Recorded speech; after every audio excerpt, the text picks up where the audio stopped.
नमस्कार, मी श्वेता. तामिळनाडूच्या राजकारणामध्ये एक मोठा बदल झालाय. ज्याला लोक फक्त सिनेमाच्या पडद्यावरचा हिरो समजत होते, तोच थलपती विजय आता मुख्यमंत्री बनणार आहे. देशभरात चर्चा आहे ती थलपती विजयची. पण थलपती म्हणजे नेमकं काय?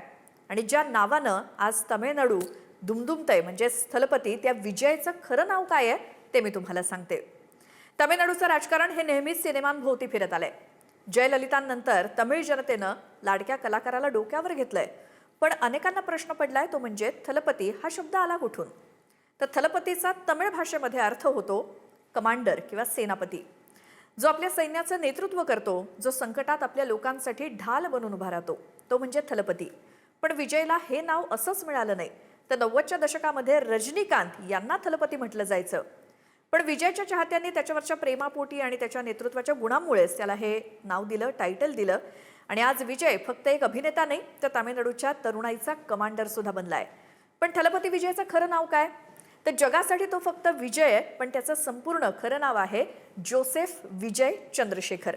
त्याचे वडील प्रसिद्ध दिग्दर्शक एस ए चंद्रशेखर, ज्यांनी त्याला सिनेसृष्टीमध्ये आणलं खरं. पण जोसेफ विजय ते थलपती विजय हा प्रवास त्यानं स्वतःच्या कष्टानं आणि अगदी सायलेन्सनं गाजवलाय.